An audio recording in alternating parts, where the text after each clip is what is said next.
Study less and still get better grades? In this video you will learn another method to do just that. In a previous video, I already explained the Feynman method. You can find the flag towards the end of this video in the upper right corner.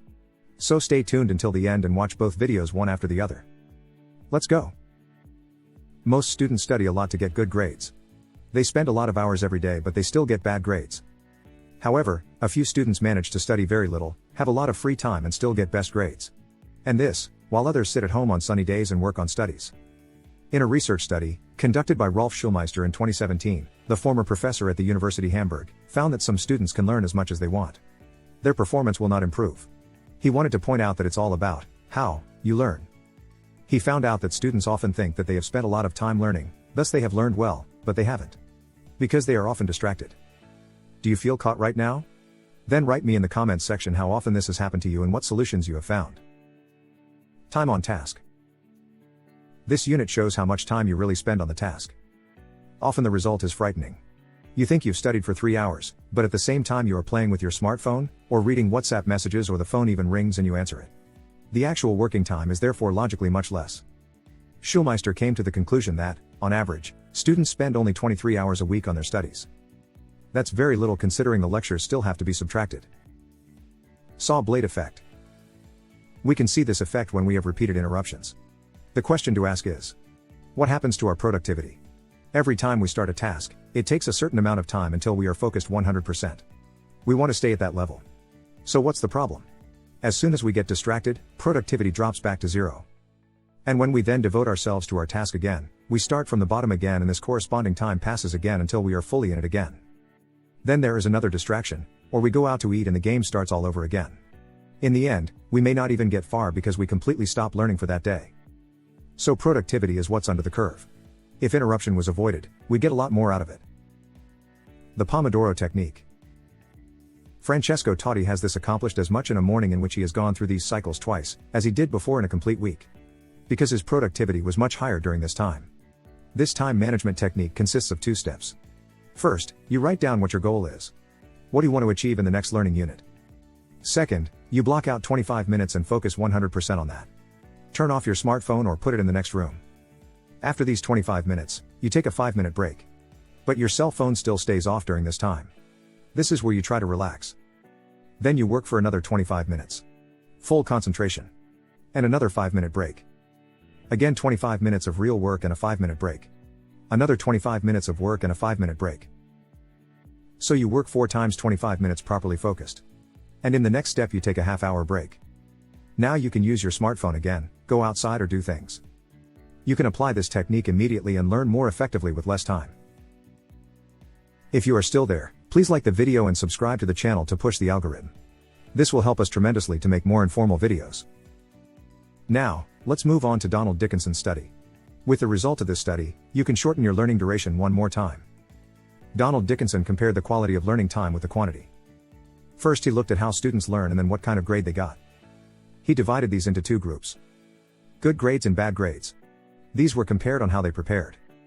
The time the students spent studying was not important at all, it was only about how they prepared. And there was a significant difference in that. The type of learning was divided into 3 categories. Namely reading, reviewing, and elaborating, i.e., engaging with the content and questioning. The result? The group that performed better spent significantly more time working out. Elaborating works so well because what is learned reaches a deeper level in your brain. Reading and repeating is only superficial learning. When working out, you go much more intensively into the subject matter of the learning material. In another study, people were asked to draw the function of a normal bicycle. So, where are the gears, where are the pedals, how does the chain run, etc.? Sounds easy? 50% of the test persons did not get it right. The reason is this. We use many things, but rarely think about them. And this is the crucial point. When you've studied and you're sitting in the exam, you think you've studied and you've got it. The truth is, you may be able to repeat it, but you probably haven't really understood it. Working it out will make everything more logical to you and you will get better grades as a result. Working out consists of 2 basic methods. First, questioning and dealing with it. Second, structuring, i.e., organizing knowledge. Let's start with questioning. Here you ask yourself the W questions. Why, and for what do you need this? And which questions could you answer later? So think about questions for the exam yourself. Or look up which questions on this topic have already been asked in past exams. Also think about how I can apply it in practice. This way you can look at it from all perspectives. Now you just have to organize the whole thing. And for this purpose there are so-called mind maps. Our brain works with synapses, and they are connected like a network. So it's important that you make connections between things you've learned. So with mind mapping, you think about how to logically connect the information. And that becomes extremely easy for you to learn. And with this method it goes even much faster than just repeating. Now you may be thinking, hey, then all I have to do is elaborating. Not really. You see, Peter Mulla took a close look at this in another study. The result was that the subjects who only did elaboration didn't necessarily do better either. Conclusion? The laboring must be followed by a repetition. The 60-40 rule. On average, we need 8 repetitions to retain what we have learned correctly and for long term. However, if you are focused and disciplined, you can even break it down to 5 repetitions. The 60-40 rule works like this. 60% of your learning time is spent working and 40% is spent repeating. The most important thing is that these learning times alternate. How and when do you study now? It starts with the first minute, of course. After 45 minutes you should already repeat. Then 1 day later and then again 2 days later, and about 5 days later. The intervals get longer and longer. But the first step is important. Namely that you repeat the recorded information after 45 minutes. In this way, you suggest to your brain that this information has to be saved. With this system you will be able to learn the material in about a week. How exactly is this system built up now? First, you learn by elaborating, consisting of reading and simultaneous mind mapping. Notice, the mind mapping enables a 7-fold memory value. So be sure never skip it.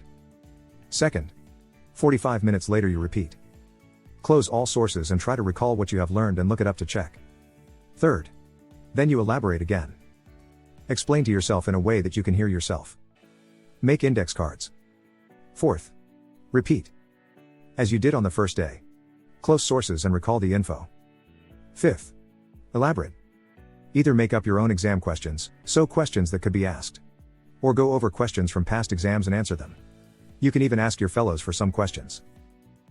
I hope this video helped you, and from now on you will learn much more effectively and more than before, in less time.